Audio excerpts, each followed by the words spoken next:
Hey guys. Okay, so today we are going to talk about cortisol part 2, reducing elevated cortisol levels in your system.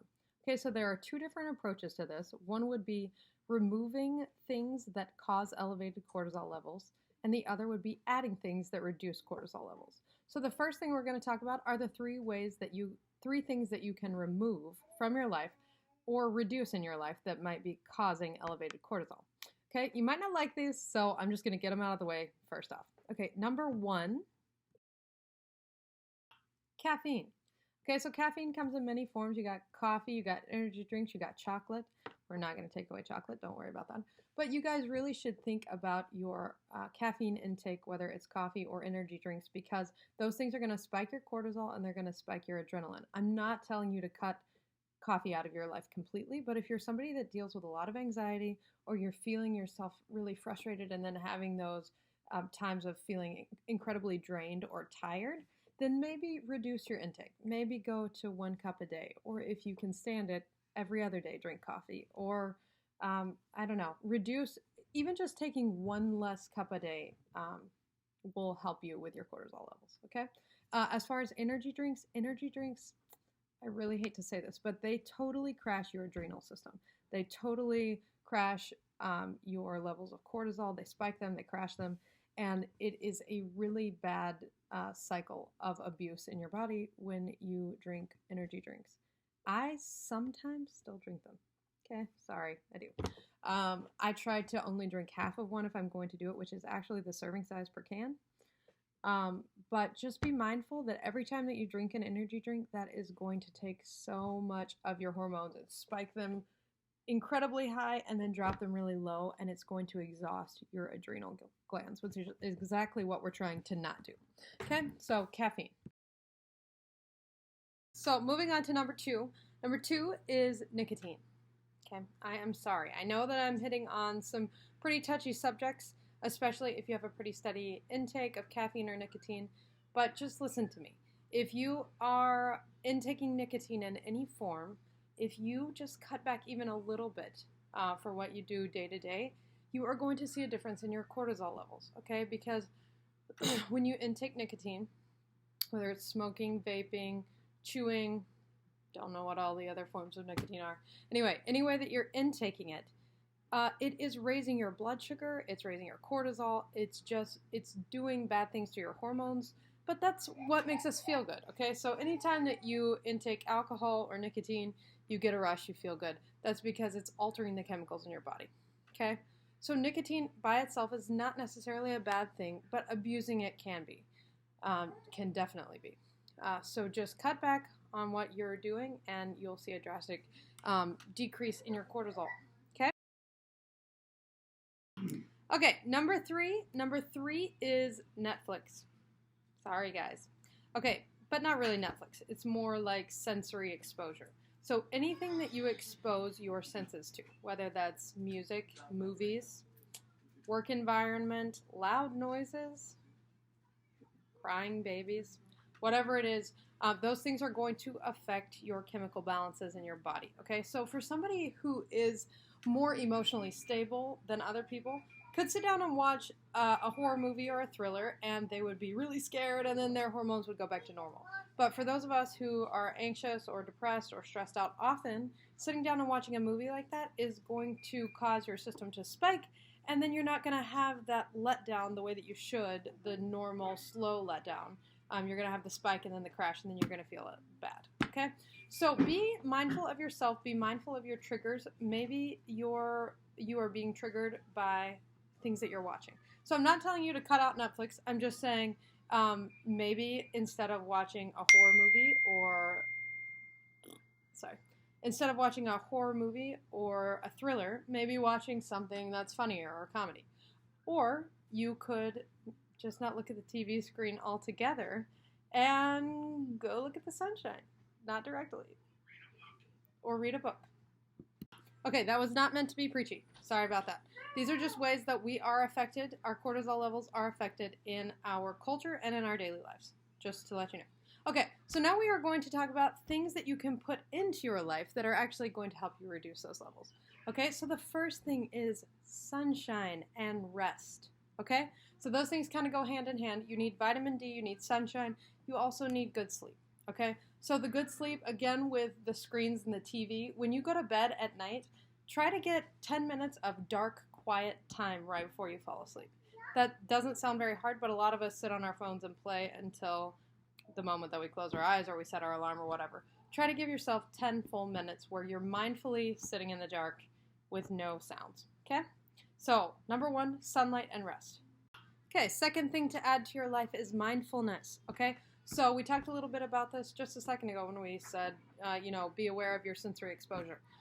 But you also need to be mindful of your internal thoughts and your internal processes. Okay? So, be mindful of your surroundings, be mindful of your own thoughts. If you are having thought patterns that are negative or that are dark, talk to somebody about it.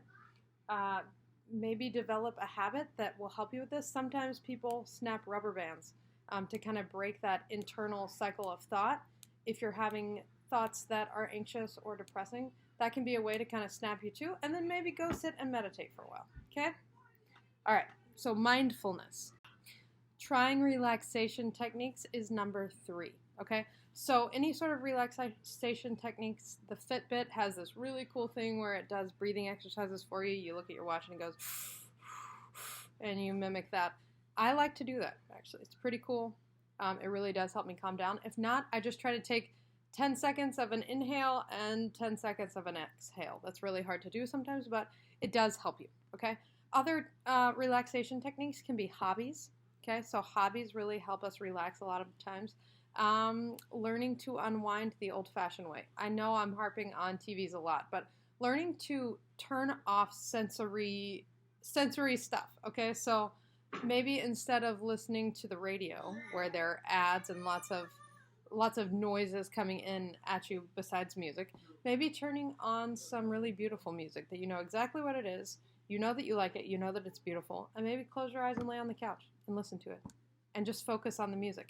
Another thing that you can do to relaxation techniques are cutting out the multitasking. So if you're working on your computer, you're writing a paper, and you're also watching Netflix, that is doing 2 trains of thought at one time, and that is going to raise stress in your body, okay?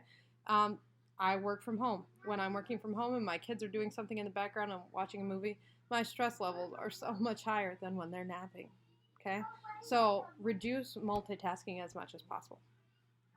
Number 4, laughing and having fun. This is really important, and we are losing this in our culture so much, is the ability to have great conversation, to spend time with our friends in situations where we're just laughing and cutting up, to eat meals with people where we're actually relaxed and happy and learning about each other's day.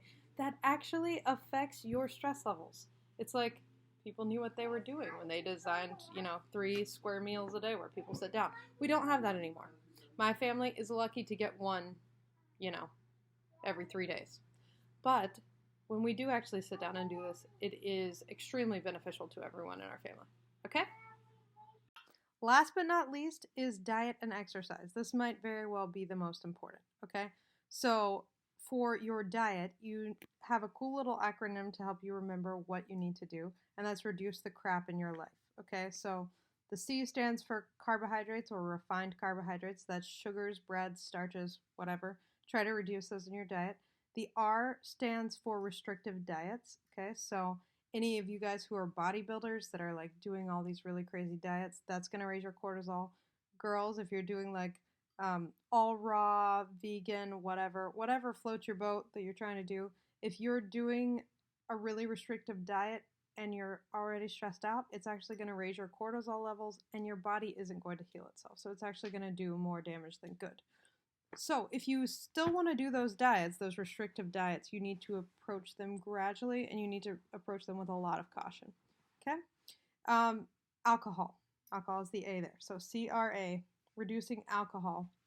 I know that this is another fun thing that I'm kind of harping on here, but I'm not telling you to cut alcohol out of your life completely. I'm telling you to pay attention to your intake and know that if you reduce it in any amount, you're going to see a positive return. Okay, so if you are a weekend drinker, maybe cutting one weekend out in the month, that's going to benefit your system greatly by just giving it that extra time to heal itself and to be at rest. Okay? So the last thing is processed foods. So any additives or any highly processed foods are going to stress your digestive system. And anytime your digestive system is in a state of stress, your cortisol levels are also going to be raised. Okay.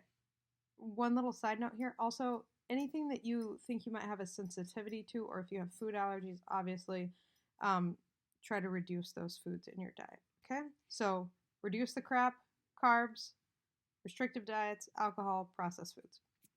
And the last little wing of this is exercise.